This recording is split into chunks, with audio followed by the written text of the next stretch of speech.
Assalamualaikum warahmatullahi wabarakatuh. Alhamdulillahi thumma alhamdulillah.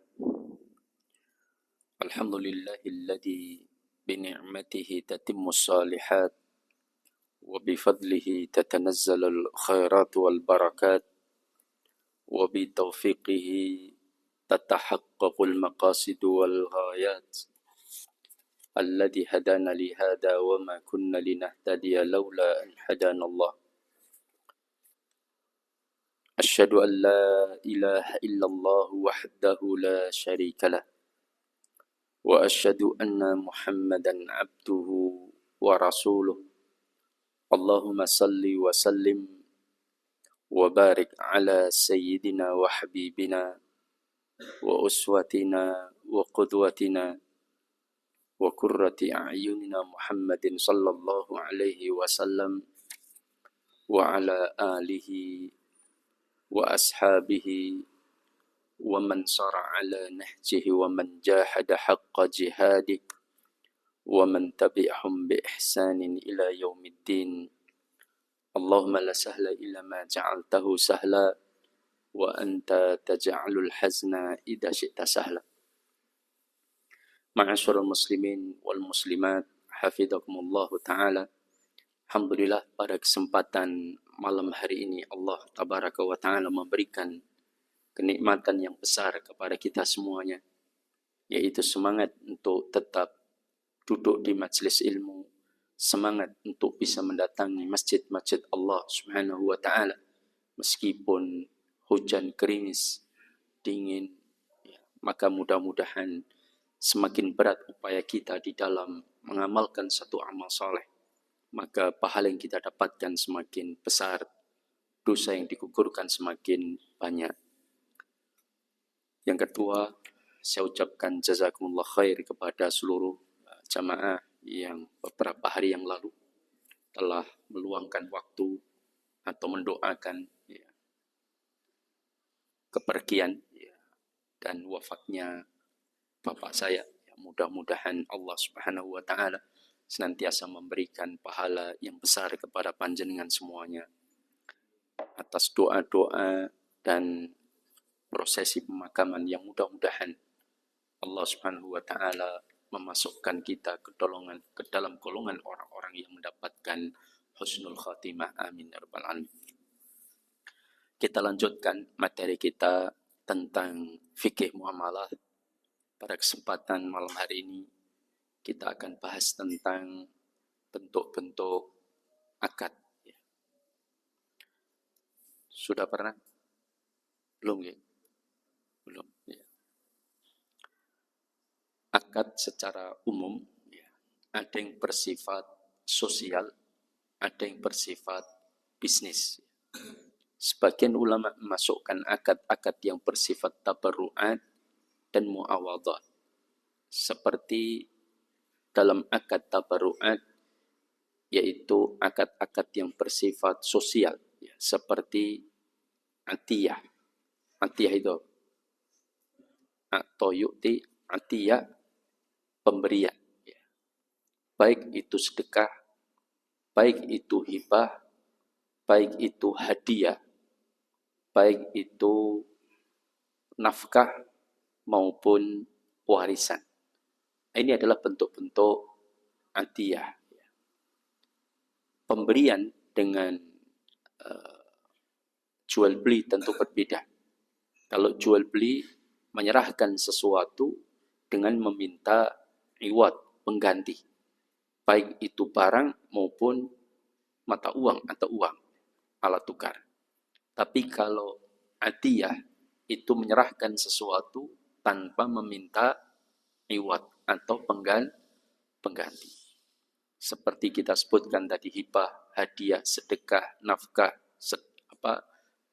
wasiat harta ataupun warisan.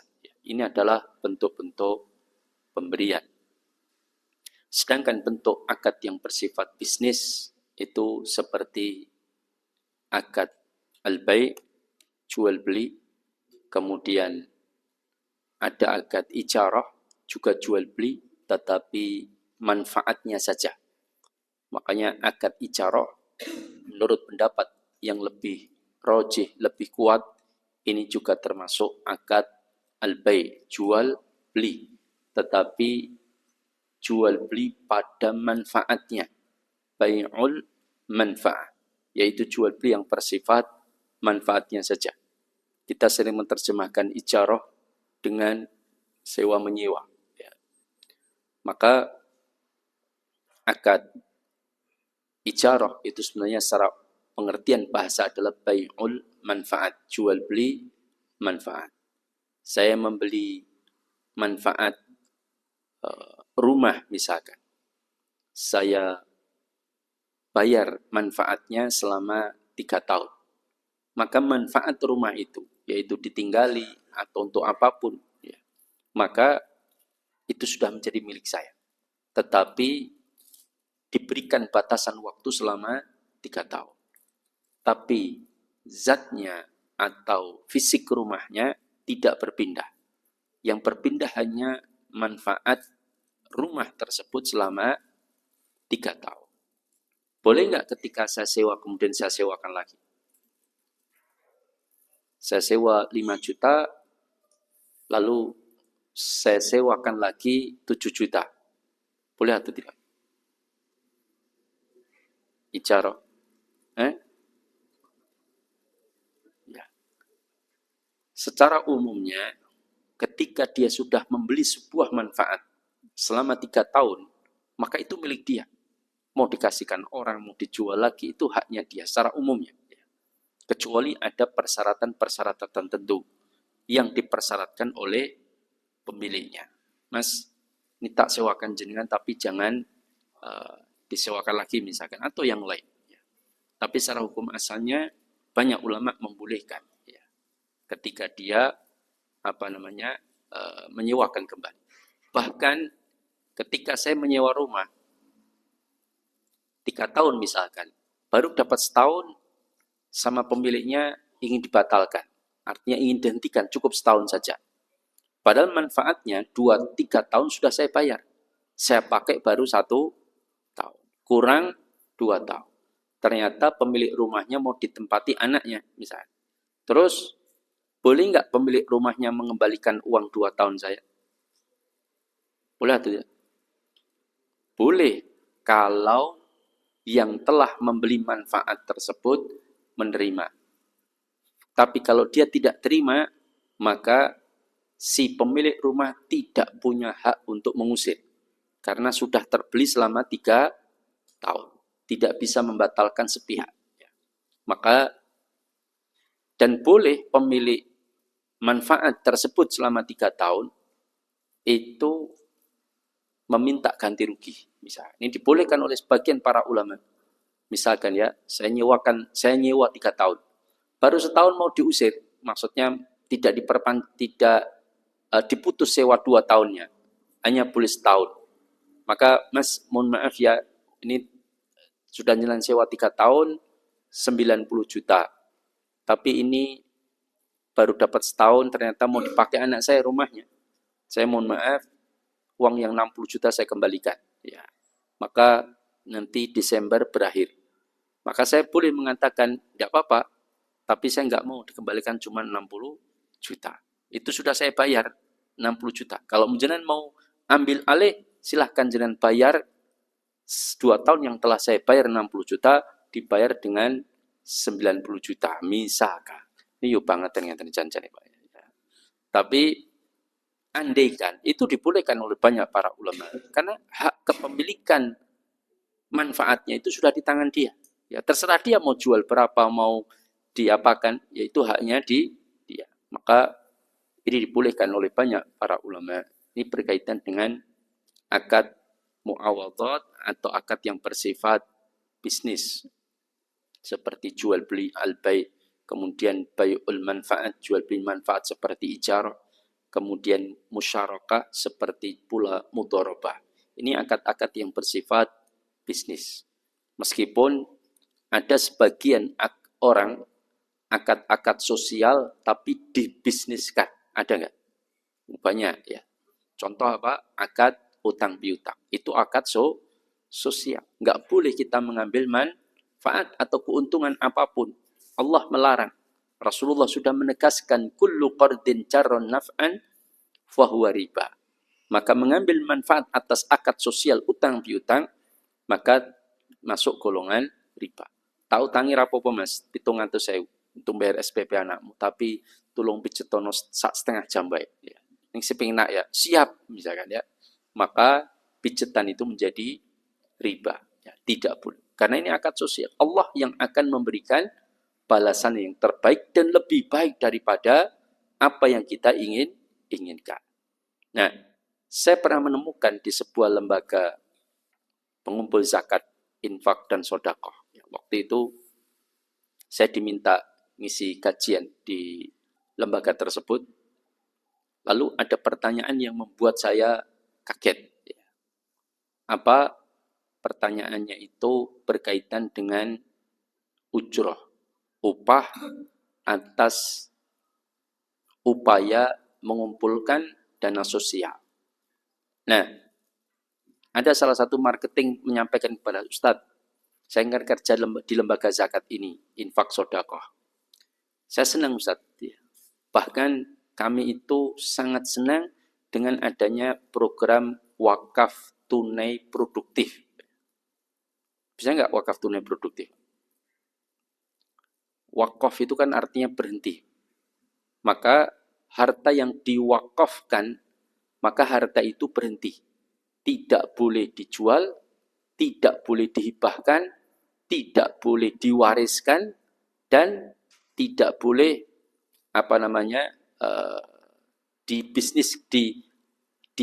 dihilangkan. Ya. Misalkan saya mewakafkan sepasang kambing, jantan betina. Ketika saya mengakotkan ini wakaf, maka kambing ini tidak boleh disembelih. Tidak boleh pula dijual. Tidak boleh pula diwariskan. Dan tidak boleh pula dihibahkan. Kenapa? Karena ini harta wakaf, dijaga. Ini harta amanah. Lalu, apa yang diambil dari harta wakaf ini? Yaitu hasilnya. Kalau dia menghasilkan beranak, anaknya disembelih, tidak apa-apa untuk makan santri. Ustaz, saya wakafkan 10 pasang kambing. Ya, maka nanti biar anak-anaknya bisa disembelih atau dijual untuk kepentingan pesantren. Silakan, itu bagus. Karena wakaf tidak harus tanah. Ya. Wakaf bisa kambing, bisa unta, bisa sapi, bisa ember bahkan. Ada sahabat itu mewakafkan ember, Pak. Ya, betul. Saking semangatnya mereka dalam wakaf. Ya. Nah, dan wakaf tidak hanya untuk masjid atau pesantren. Ini yang paling banyak umat Islam di Indonesia itu kalau wakaf harus jadi masjid atau pesantren. Padahal wakaf itu bisa macam-macam. Dan yang amat sangat saya anjurkan sekarang itu wakaf dalam bentuk produktif, Pak. Kenapa? Karena pesantren sudah banyak, Pak. Betul. Persaingannya ketat antar pesantren. Pondok tahfidz sudah banyak, macam-macam. Justru yang perlu dipikirkan adalah operasional dari lembaga pendidikan tersebut. Supaya apa? Lembaga pendidikan itu tidak terlalu membebani umat. Kadang mau masuk pondok sing rada apik mahal Pak nggih. Ya, 50 juta Pak. Enten sing 100 juta Pak. Ada itu. Ya enggak salah, itu hak mereka dalam pendirian pesantren, ingin gedung yang megah, kelambi dislikake, macam-macam ya. Ya, tapi itu hak mereka. Tetapi bagaimana kita melihat keadaan masyarakat? Ya. Sekaya apapun, kalau pondoknya bayari orang larang-larang, ya seneng Pak. Gini nonton Pak. Ya, sekaya apapun orang. Nah, meskipun ya ada orang yang hedonis, ya. Kalau biayanya murah malah nggak mau masuk Pak. Karena merasa tidak tertantang kekayaannya. Ya ada model seperti tapi itu beda. Nah, kita harapkan bahwa lembaga-lembaga pendidikan, lembaga-lembaga organisasi atau yayasan atau lembaga-lembaga sosial itu betul-betul seperti yayasan, itu betul-betul memberikan kemanfaatan yang besar. Bukan berarti yang bayar itu tidak memberikan kemanfaatan, memberikan, Pak. Cuman saya melihat banyak masyarakat tuh, terutama bapak-bapak, yo domumet sirain payah bayar SPP, Pak. Apalagi uang gedung dan lain sebagainya itu berat. Saya kasihan kadang sampai diri uang utang, sampai apa ngirit-ngirit dan macam-macam. Ya itu, maka bagaimana kita bisa melihat kampus-kampus Islam di luar negeri, bahkan di negara non-muslim sekalipun, Pak, itu sanggup memberikan kuliah gratis, Pak, tanpa uang gedung, bahkan disangoni, Pak. Betul tidak? Iya. Di luar negeri, di Jerman, di Inggris, itu banyak kampus-kampus yang memberikan beasiswa. Kenapa? Karena mereka punya sumber pendapatan. Kita kalau lihat di Madinah, di Mekah, dan beberapa universitas Islam di Saudi maupun di Mesir maupun di beberapa Timur Tengah, itu banyak yang enggak bayar. Al-Azhar itu katanya lebih kaya daripada negara Mesir, Pak. Ya. Kenapa? Karena wakaf-wakaf produktifnya banyak, Pak. Punya perkebunan kurma, punya hotel, punya macam-macam. Jadi itu disewakan, hasilnya untuk operasional. Nah, itu yang kita harapkan. Syukur kalau umat Islam itu punya rumah sakit, tapi rumah sakitnya itu punya wakaf-wakaf produktif. Misalkan, oh itu mall itu milik rumah sakit, Pak. Oh itu toko yang berjajar itu ada 100 toko, itu milik rumah sakit. Jadi ketika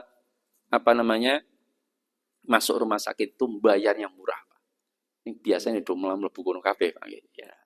Rumah sakit yang lain, ya itu menjadi tantangan bagaimana rumah sakit betul-betul memberikan pelayanan kepada umat. Nah, ini wakaf.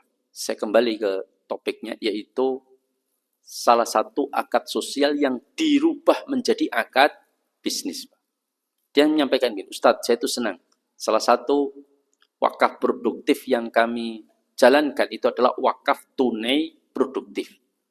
Nah, setiap wakaf tunai produktif itu kami dapatkan dari umat, itu jatah kami marketing 40%. Luar biasa, Pak. Betul, Pak. Ini saya bukan ngarang-ngarang, tapi saya dapati langsung lembaga tersebut dan saya mendengar dengan telinga saya sendiri dari marketingnya. Saya tanyakan sama direkturnya waktu itu. Betul, Mas. 40%. Betul, Ustaz.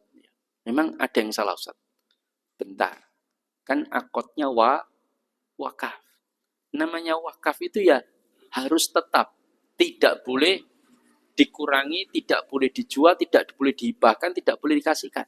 Wong akadnya saja wakaf. Enggak mungkin ada orang wakaf, Ustadz, saya mau wakaf untuk pondok, Ustadz. Siap. Berapa? 3.000 meter. Atau 1.000 meter misalkan. Oh iya, siap, saya terima ya. Wakaf 1.000 meternya. Habis itu saya potong, saya pecah jadi 600 dan 400 meter. Yang 400 meter saya bikin rumah saya. Boleh enggak? Ya enggak boleh. Itu harta sumbangan, harta wakaf yang berhenti, yang diambil adalah manfaatnya. Nah, ini bisa diambil untuk kepentingan pribadi. Ini tidak benar. Ya. Maka wakaf tunai produktif saja itu banyak ulama, saya tidak mengatakan seluruhnya, tapi banyak ulama yang mendebat. Apa mungkin wakaf tunai produktif itu dilakukan? Karena begini, namanya wakaf itu berarti menjaga tetap harta tersebut yang diambil manfaatnya. Kalau yang dimaksud mari wakaf pembangunan 1.500.000, ada yang 100.000, itu bukan wakaf tunai, itu wakaf bangunan, cuman menyerahkannya tunai. Ya, misalkan pembebasan lahan 1 meter 2 juta rupiah, setengah meter 1 juta, itu wakaf uang atau wakaf tanah? Wakaf tanah, cuman penyerahannya uang agar dibelikan tanah tersebut. Itu wakaf tanah, bukan wakaf tunai. Wakaf tunai itu yang diwakafkan uangnya, Pak. Nah itu terus gimana manfaat uangnya? Apa yang gue bantalan Ustadz kan nggak mungkin, Pak. Maka salah satu yang digunakan adalah diinvestasikan. Jadi uang-uang tersebut diinvestasikan di perusahaan, hasilnya kemudian diberikan untuk umat. Cuman persoalannya, dalam harta wakaf tidak boleh menempatkan harta itu pada sesuatu yang membahayakan. Orang investasi itu bisa rugi, bisa untung. Betul atau tidak? Maka para ulama banyak yang tidak setuju. Wakaf tunai produktif. Kenapa? Karena kalau diinvestasikan, berarti nanti bisa untung, bisa rugi. Nah, menyebabkan harta wakaf pada sesuatu yang membahayakan kehilangan, ini banyak para ulama yang tidak setuju. Nah, cuman ada sebagian yang menyetujui dengan wakaf tunai produktif itu dilindungi dengan asuransi. Ya, supaya kalau rugi dapat ganti, harta modalnya tidak hilang. Tapi asuransinya kan modelnya bagaimana? Kan ada sistem riba, gharar, maisir. Nah, itu juga bermasalah. Maka salah satu yang mungkin bisa dipikirkan tentang wakaf tunai yang bisa termanfaatkan itu yang hampir mirip dengan wakaf. Itu adalah utang dengan jaminan. Nah, ini sedang digalakkan oleh beberapa lembaga, salah satunya kalau di kota Solo ini DSKS, itu wakaf tunai dengan jaminan. Tapi kalau DSKS saya nggak tahu ada jaminan atau tidak. Kenapa harus ada jaminan? Karena menjaga harta tersebut supaya tidak hilang. Contohnya begini, ada orang nyumbang katakanlah 100 juta, oke, tapi tujuannya dimanfaatkan untuk diutang-utangkan, tanpa riba, tanpa denda, tapi harta itu harus dijaga dengan tetap. Kan? Artinya tidak hilang. Gimana caranya? Yang utang ada jaminan. Dia utang 1 juta, ngasih jaminan yang lebih dari 1 juta. Nanti kalau ternyata dia nggak mampu bayar, nah jaminannya dijual dengan harga yang disepakati untuk nutup utangnya, sisanya kita kembalikan tanpa bunga apapun. Itu bagus ya. Ini sedang digalakkan supaya mengkonter dari lembaga-lembaga rentenir ya, yang suka berkeliaran di WA online ya, pinjaman online maupun yang ada di pasar-pasar. Rentenir-rentenir itu kan sampai masuk pasar-pasar. Betul ya. Ada satu bapak-bapak pengelola ini harta utangan tanpa riba itu di pasar kayak artis, Pak. Ya. Kenapa? Dia ngutangi orang-orang di pasar 5 juta, 2 juta, 500 ribu, 300 ribu tanpa bunga sama sekali. Ya. Kembalikan pun sama. Ya. Maka senang masyarakat di pasar itu. Karena mereka terbantukan. Yang selama ini didatangi rentenir, bunga 2%, 3%, bahkan ada yang 5%, itu sekarang ada lembaga yang menjadi pesaing mereka dan jelas lebih laris, Pak, karena tanpa bunga apapun. Ya. Ini bagus sebagai sarana tidak hanya nasihat tetapi juga tindakan. Dan ini akan memberikan kemanfaatan kepada umat, ya, insya Allah. Nah, ini dari sisi akad berkaitan dengan bentuk sosial maupun bisnis. Nah, sekarang dari sisi keterikatan, ya, bahwa akad itu ada 3 bentuk dari sisi keterikatan. Pertama, akad yang mengikat kedua belah pihak. Yang kedua, akad yang mengikat salah satu pihak. Dan yang ketiga, akad yang tidak mengikat keduanya. Akad yang tidak mengikat keduanya, akad yang mengikat salah satu pihak, dan akad yang mengikat kedua belah pihak. Akad yang mengikat kedua belah pihak, contohnya jual beli. Jual beli.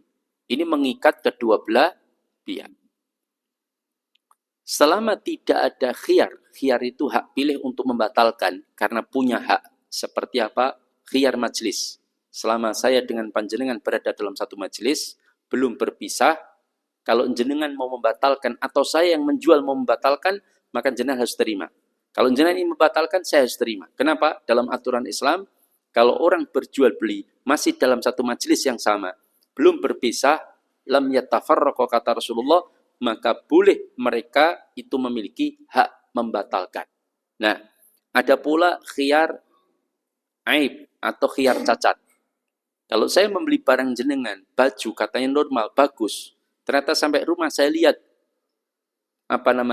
jahitannya junjing misalkan ya. ndek wur tinggi cendek misalkan, ya maka berarti cacat, maka saya kembalikan atau saya batalkan atau saya minta ganti yang lain. Maka penjual wajib menerima. Atau khiyar tadlis, khiyar penipuan atau pemalsuan, goban. Itu misalkan saya jual barang merek tertentu, ternyata pembelinya jeli, dia bisa mengetahui barang itu ternyata palsu. Saya sendiri juga nggak tahu misalkan. Maka ketika dia bisa membuktikan barang itu palsu, padahal saya menyampaikan asli, maka beliau berhak membatalkan. Karena ada alasan syar'i. Nah, tetapi kalau tidak ada khiyar, barangnya asli, tidak ada cacat, mereka sudah berpisah, maka jual beli itu mengikat kedua belah pihak. Tidak bisa dibatalkan salah satu pihak. Contoh misalkan, saya beli barang di toko jenengan. Sudah saya terima, sudah saya bayar. Sudah diserahkan. Saya sudah berpisah dari jenengan. Sampai rumah sehari, saya butuh duit. Saya datang lagi, Mas, ini barang tak kembalikan. Saya butuh duit, ternyata saya batalkan. Boleh nggak? Wajib nggak itu penjual menerima pembatalan? Tidak. Karena saya terikat dalam jual beli itu dengan penjual. Kalau saya ingin membatalkan, dia nggak terima, itu hak dia. Saya nggak bisa memaksa. Karena jual beli ini akad mengikat kedua belah pihak. Begitu pula sewa menyewa. Saya sudah sewa 3 tahun, tahu-tahu dia mau membatalkan cuma setahun aja, nggak bisa. Sudah mengikat kedua belah pihak. Dia nggak bisa membatalkan seenaknya. Kecuali saya bersedia. Nggak apa-apa, jangan batalkan, tapi saya minta kembali 2 kali lipat misalkan ya. Jadi harus bayar kalau mau membatalkan. Ibaratnya saya jual kembali manfaat itu kepada dia dengan harga 2 kali lipat. Ini yang mesake banget kalau 2 kali lipat ya. Nah, artinya itu mengikat kedua belah pihak, tidak bisa dibatalkan sepihak. Nah, sekarang yang kedua yaitu akad yang mengikat salah satu pihak saja. Apa contohnya? Jadi yang pertama jual beli, kemudian ijarah, yang lain termasuk termasuk akad-akad yang lain. Nah, sekarang akad yang mengikat salah satu pihak saja. Apa contohnya? Apa? Hadiah. Hadiah bisa tidak mengikat dua-duanya, tapi bisa juga dengan hadiah bersyarat. Ya. Tetapi ada akad yang mengikat salah satu pihak, yaitu rohan. Rohan itu apa? Gadeh. Ini mengikat salah satu pihak. Contoh, akad rohan itu sebenarnya akad induknya adalah utang piutang. Cuman meminta jaminan. Nah, kalau saya menjaminkan motor saya plus BPKB-nya untuk dapat utangan dari jenengan 5 juta, harga motor saya 12 juta, terus setelah saya jaminkan, maka mengikat, tapi salah satu pihak saja rohan itu, gadenya ya. Apa yang terikat saya? Sedangkan penerima gadai atau murtahin itu tidak terikat. Contoh, ketika saya sudah gadekan motor saya sama BPKB-nya ke jenengan, saya dapat utangan 5 juta, ternyata utang belum saya mampu kembalikan. Tapi sepekan kemudian saya bilang, Mas, ternyata anak saya butuh motor, maka motornya mau saya ambil. Bisa nggak, Pak? Bisa atau tidak? Maksudnya, wajib nggak itu pemegang barang gadai menyerahkan ke saya? Tidak, Pak. Wong utangnya belum dilunasi, Pak. Paham? Nggak bisa. Kenapa? Karena mengikat. Saya nggak bisa membatalkan seenaknya. Kenapa? Karena saya terikat akad rohan gadai itu kepada murtahin yang menerima gadai.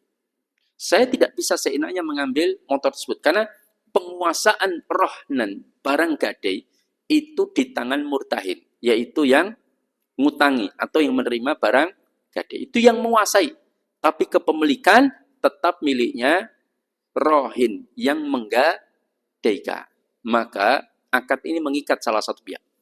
Tetapi kalau si murtahin yang membatalkan, maksudnya begini, saya gadaikan motor sama BPKB ke murtahin. Saya dapat utangan 5 juta. Terus setelah sepekan, murtahin motor saya di rumah dia, misalkan.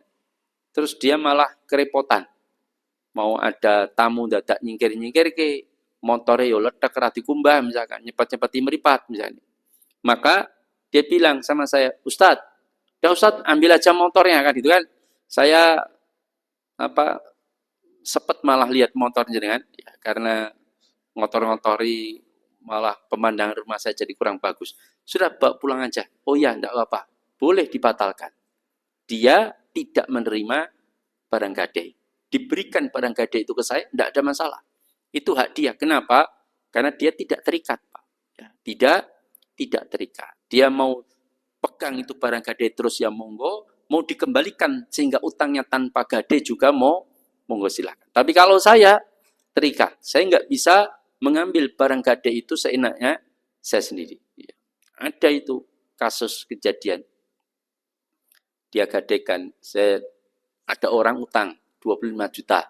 Dia gadaikan sertifikat tanahnya dia. Digadaikan 25 juta, utang tanpa riba. Habis itu selang beberapa hari dia datang lagi.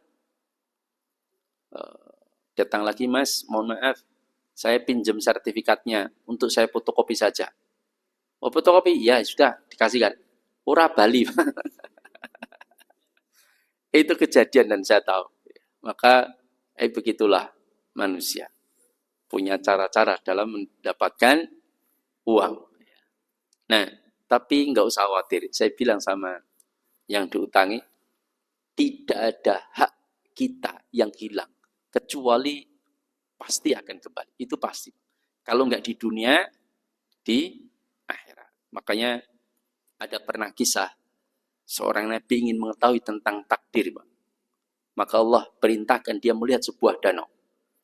Maka ketika dilihat ada seorang panglima perang beberapa dengan pasukan elitnya datang ke situ di sebuah danau, dia minum air birkah danau itu, kemudian dia pergi. Ternyata pada saat minum kantong emasnya jatuh. Kantong emasnya jatuh, sekantong uang emas jatuh di dekat danau. Dia pergi bersama pasukan. Tiba-tiba ada anak kecil itu datang ke danau tersebut. Lihat ada uang emas sekantong, diambil, kemudian dia lari. Selang nggak lama kemudian datanglah bapak tua-tua yang datang ke danau tersebut. Habis itu minum, tapi panglima ini datang lagi balik. Lalu menghunuskan pedang, dia mengatakan, mana uang saya? Ya, uang saya jelas ketinggalan di sini. Kemudian kata si bapak tua tadi, dia mengatakan, oh aku tidak tahu. Nggak mungkin, yang ada di sini cuma engkau. Saya pergi belum sebentar, tidak lama, lalu saya balik lagi cuma ada engkau. Pasti kamu sembunyikan. Saya nggak tahu. Bohong kamu. Akhirnya dipenggal. Dipenggal akhirnya. Maka melihat kejadian itu, orang soleh tadi heran. Kenapa bisa seperti itu takdirnya? Maka dijelaskan oleh Allah bahwa uang sekantong yang jatuh tadi, Pak, dan diambil anak kecil itu ternyata anak kecil itu punya bapak yang haknya dirampas panglima itu senilai dengan satu kantong uang itu. Paham? Dan si bapak tua yang dipenggal lehernya oleh panglima tadi, itu dulunya ketika dia, itu dulu mantan pejabat, Pak. Yang dulu ketika dia menjabat, dia pernah mengeksekusi orang dengan cara dolim. Padahal dia tidak bersalah, tapi dipaksa untuk bersalah dan dieksekusi mati, dan itu atas perintah pejabat tadi. Padahal pejabat ini tahu dia tidak bersalah. Dan yang dieksekusi mati itu bapaknya panglima perang nih, Pak. Ya. Maka dibalas oleh anaknya. Begitulah takdir. Kita nggak tahu apa yang menjadi kehendak Allah Subhanahu wa ta'ala. Nah, ini contoh akad rohan gadai. Jadi mengikat salah satu pihak. Sekarang akad yang tidak mengikat kedua belah pihak, Pak. Artinya mau membatalkan terserah. Mau yang satunya membatalkan, yang satu wajib menerima, yang membatalkan salah satu juga, yang satu juga wajib menerima. Apa contohnya? Akad yang tidak mengikat kedua belah pihak, yaitu wadi'ah, titip, Pak. Misal ya, saya datang ke rumah kawan saya, Mas, titip ya Mas ya. Oh ya Ustadz, mau kemana? Saya nggak tahu nih, kayaknya mau ke luar kota, maka saya titip dulu daripada nanti bingung. Ini ada motor, saya titipkan, 1 unit dan emas 2 kilo misalnya. Misalkan Pak ya, emas 2 kilo. Siap Ustadz, jaga baik-baik ya, siap. Setelah, mau berapa hari kira-kira titip ya Ustadz? Saya titip, 9 hari misalkan. Loh kok 9 hari lama Ustadz? Iya saya mau kemungkinan umrah. 2 hari lagi saya berangkat. Maka setelah 2 hari kemudian, ya, saya titipkan itu emas 2 kilo dan 1 unit motor. Saya datangi lagi itu teman saya. Mas, mau ngambil barang saya. Loh, katanya 9 hari. Umroh saya digeser. Ya, ternyata bulan depan. Karena pesawatnya mogok misalnya. Nah, maka saya ambil aja barangnya karena masih bulan depan. Nanti saya titipkan bulan depan. Maka ketika saya membatalkan yang tadi saya menitipkan 9 hari, jadi cuma 2 hari atau mungkin baru sehari saya ambil lagi. Maka nggak boleh yang saya titipi tadi mengatakan, Afan Ustadz, sudah perjanjian 9 hari, nggak bisa diambil. Ya, kecuali sudah 9 hari kan nggak bisa Pak. Ini namanya mengikat. Karena ini akad wadiah maka nggak mengikat. Silahkan mau diambil, kapanpun saya mau ngambil silahkan. Dan begitu pula yang dititipi Pak.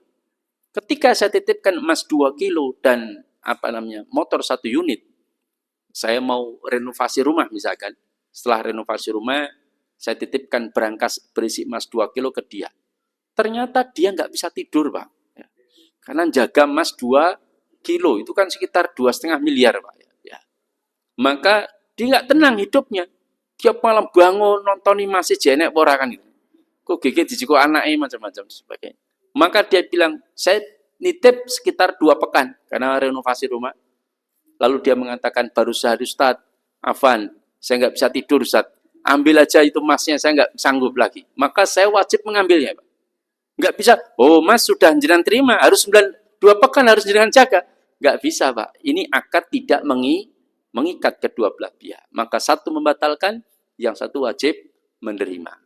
Kecuali jika mendatangkan madorot, maka tidak boleh membatalkan sembarang. Contoh mendatangkan madorot. Saya berangkat umroh. Besok saya berangkat mas, ini udah tiket sudah siap, besok pesawat akan landing, saya titip ini emas 2 kilo sama motor, ya. Sama burung cucak rawo misalkan ya. Ya, saya titipkan sama dia. Ini pakannya dan biaya misalkan. Saya tinggal, saya sudah berangkat besoknya, sudah landing di Jeddah, tahu-tahu ditelepon, Ustadz saya nggak sanggup tolong ambil, ya nggak mungkin. Saya sudah di Saudi, maka ini mandorot, maka harus ada kesepakatan lain supaya sama-sama cari solusi yang terbaik. Tidak bisa sembarangan membatalkan. Nah, ini karena terjadi mandorot. Nggak mungkin saya datang lagi, mohon maaf jamaah saya harus pulang. Ini karena titipannya mau dikembalikan. Jangan silahkan umroh tanpa bimbingan saya. Saya pulang ya nggak mungkin. Ya, maka ini terjadi mandorot. Tapi kalau tidak, maka salah satu pihak atau pihak yang lain wajib menerima pembatalan. Ada pertanyaan, baik topik maupun di luar topik, saya persilakan. Ada? Monggo silakan.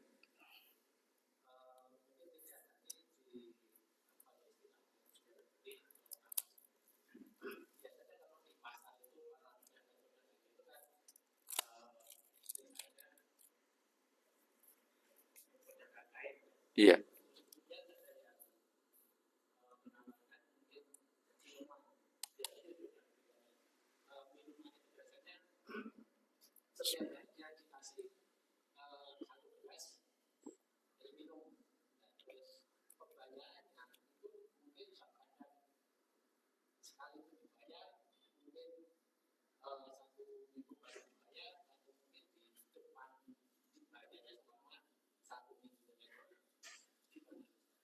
Bentuk transaksi itu.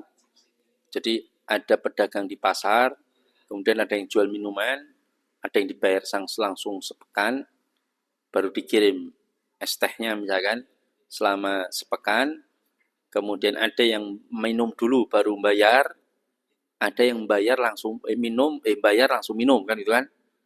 Tiga-tiganya boleh.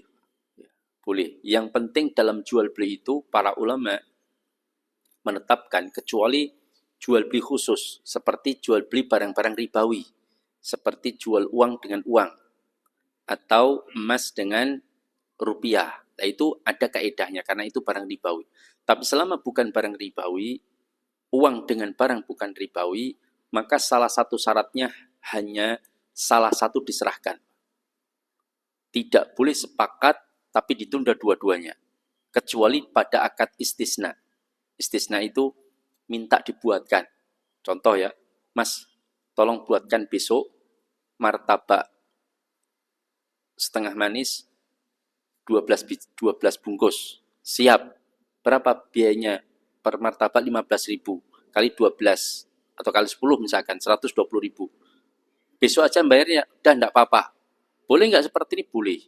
Meskipun terjadi akad mengikat dan terang bulannya besok diserahkan, uangnya pun juga besok. Kenapa? Karena penjual itu memproses atau membuat sendiri barangnya. Ada unsur jasa di sana. Maka boleh bayarnya besok, barangnya juga besok. Tapi kalau yang menjual itu kulaan, tidak membuat sendiri barangnya, maka tidak boleh. Harus salah satu diserahkan. Uangnya dulu, barangnya besok, atau barangnya dulu, uangnya besok. Kalau tadi ST, uangnya dulu, barangnya besok boleh, berarti akad salam, pemesanan, atau barangnya dulu minum, uangnya besok, berarti bayar dengan cara utang dulu, kan itu kan. Atau yang ketiga, bayar langsung minum, diserahkan minumnya. Boleh, tiga-tiganya boleh. Ya, tidak mengapa. Betul nggak pertanyaan saya yang saya tangkap? Betul ya? Ya. Ada yang lain? Mana dulu? Yang tengah dulu. Silakan. Iya. Kenapa?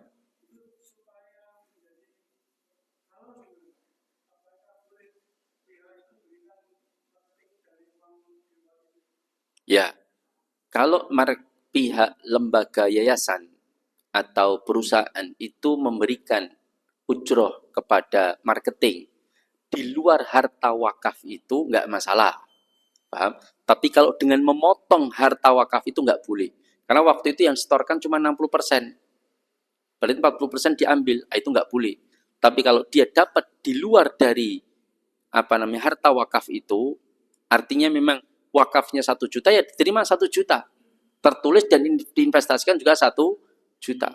Maka saya bukan melihat wakaf produktifnya, tapi proses ujrohnya boleh-boleh saja. Tapi kalau memotong dari uang wakaf tadi, maka nggak boleh. Ya. Demikian.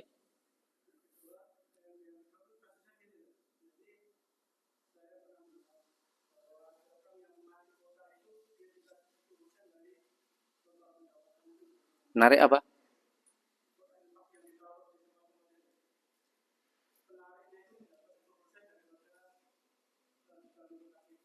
Ya, boleh atau tidak itu? Ya ini begini, orang bekerja selama infak itu tidak ditujukan tujuan yang khusus, misalkan ya infak untuk Palestina misalkan ya, untuk tujuan khusus, tapi kemudian kalau infak Palestina tujuannya dipakai untuk beli tiket mengantarkan program bantuan ke sana, nggak ada masalah. Ini berarti ada kaitannya. Tapi kalau kemudian diambil secara pribadi, itu saya tidak menganjurkan. Ya. Tapi kalau infaknya infak umum, apakah boleh atau tidak? Ini mah ada istilah perbedaan di kalangan mereka. Apakah ujroh seperti ini dibolehkan atau tidak? Wallahu ta'ala alam. Ya. Monggo. Yang mana dulu ini? Jalan dulu, silakan. Satu saja ya. Ya.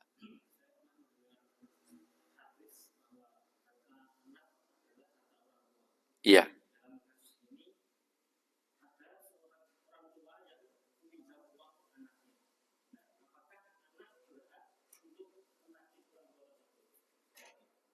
Iya, terima kasih. Apakah anak berhak menagih utang orang tua kepada anak? Ya. Begini, pernah jadi kasus di masa Nabi, intinya orang tua tadi mencuri harta anaknya. Lalu dilaporkan, maka dipanggil dua-duanya oleh Rasulullah, maka ditanya, kenapa engkau mencuri? Kata orang tuanya, saya miskin ya Rasulullah, dan anak saya kaya. Dan dia tidak pernah memberikan saya nafkah, padahal saya sudah tua, tidak mampu bekerja. Dia dulu yang ngopeni saya, yang membesarkan saya, yang mengajari saya, yang modali saya. Sekarang dia tidak, maka Rasulullah marah, kemudian mengatakan, anta wa malu kali abika. Engkau dan seluruh harta dirimu itu milik bapakmu. Ambillah secukupnya bagi engkau dari harta anakmu. Maka anak yang diperintahkan untuk mencukupi kebutuhan orang tuanya. Nah, hadis ini menjadikan dasar oleh para ulama bahwa harta anak juga menjadi harta orang tua. Tetapi orang tua ya jangan bersikap semena-mena. Ya, artinya tidak memadorotkan anak. Ya, makanya memberikan hibah kepada anak, lalu ditarik kembali, itu hukumnya boleh dari orang tua kepada anak, terutama ayah. Cuman selama tidak memadorotkan. Kalau memadorotkan anak ya nggak boleh. Ya. Nah, bagaimana anak yang diutangi orang tua? Maka lihat, kalau orang tua itu utang untuk memenuhi kebutuhan hidupnya, ya jangan utang, Pak. Maka berikan saja kepada orang tua. Masa orang tua mau cukup beras, utang sama anak. Wah, ini bangetan anaknya. Maka kasih. Jangan diutangi, tapi berikan kepada orang tua. Tapi kalau mungkin orang tua mau bisnis, butuh dana 100 juta, nah, utang uangmu dulu. Maka kalau memang kita itu mampu, lebih baik berikan kelonggaran kepada orang tua, jangan ditagih. Tapi kalau memang orang tua sudah punya kemampuan, tetap saya menganjurkan tunggu dulu. Kecuali kalau orang tua lupa. Ya, Pak, ini kalau ada harta yang dulu dipinjam 100 juta, mau saya pakai kalau ada. Tapi kalau Bapak masih pakai, monggo misalkan. Nah, itu berikanlah kelonggaran. Nah, nagih orang tua atas utangnya, itu tergantung dari keadaannya. Kalau orang tua untuk kebutuhan, maka lebih baik jangan ditagih, kalau perlu dikasihkan. Tapi kalau untuk hal-hal yang bersifat bukan memenuhi kebutuhan pokoknya, tetap dianjurkan tidak nagih, tapi berikan kelonggaran sampai orang tua membayar. Itu yang saya paham ya. Wallahu ta'ala. Monggo terakhir silakan.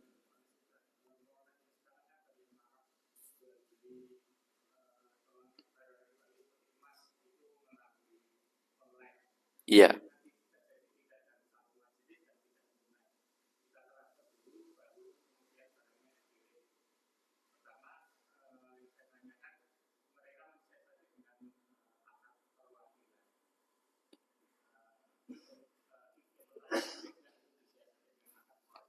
Iya.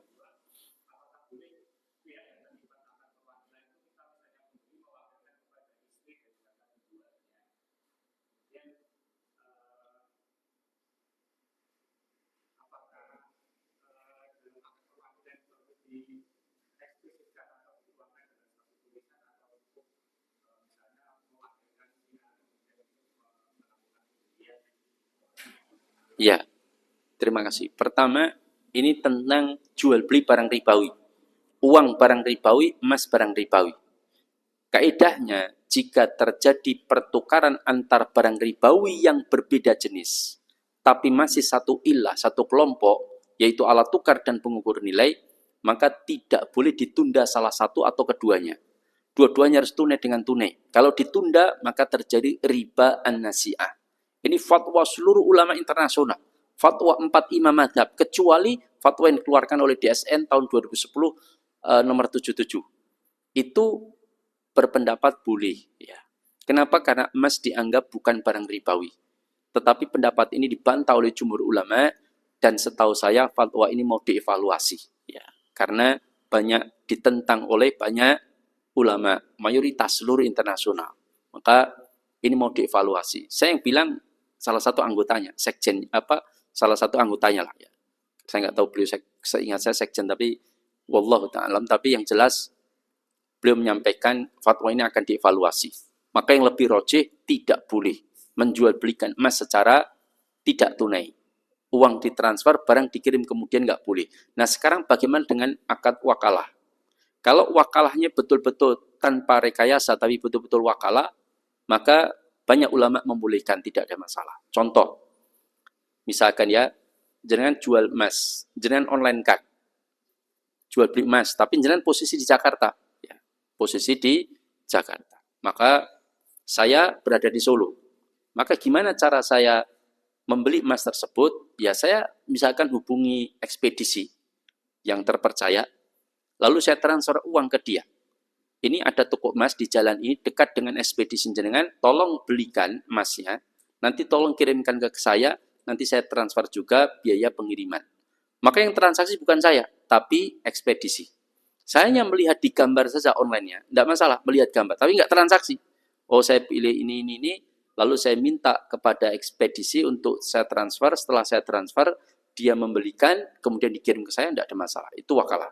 Bagaimana jika wakalahnya istrinya yang jual? Ya. Ini mah agak berat, tetapi kalau betul-betul wakalah betul, misalkan ya, yang jualan suaminya, terus saya hubungi adiknya misalkan ya. Kalau hubungi istrinya nanti malah macam-macam ya. Ya.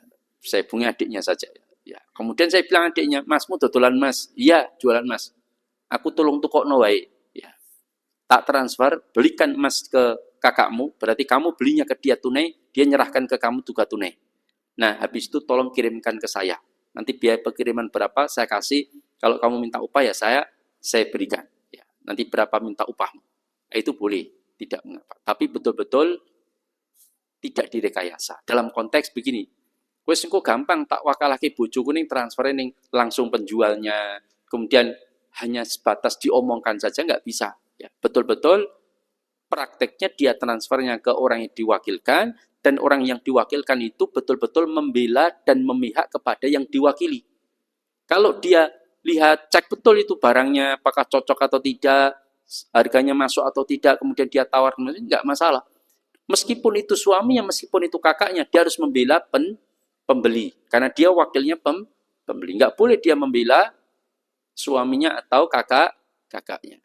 Karena wakil itu berpihak kepada yang diwakili. Wallahu ta'ala. Mudah-mudahan. Cuman kalau sing dodol bojone wah sing wakili sing wedok itu kayaknya yo khawatir terjadi rekayasa saja ya. Wallahu ta'ala alam. Demikian dari saya, mudah-mudahan bermanfaat. Aku qauli hadza wa astaghfirullah li wa lakum innahu huwal ghafurur rahim. Subhanakallahumma wa bihamdika asyhadu an la ilaha illa anta astaghfiruka wa atubu ilaik. Assalamualaikum warahmatullahi wabarakatuh.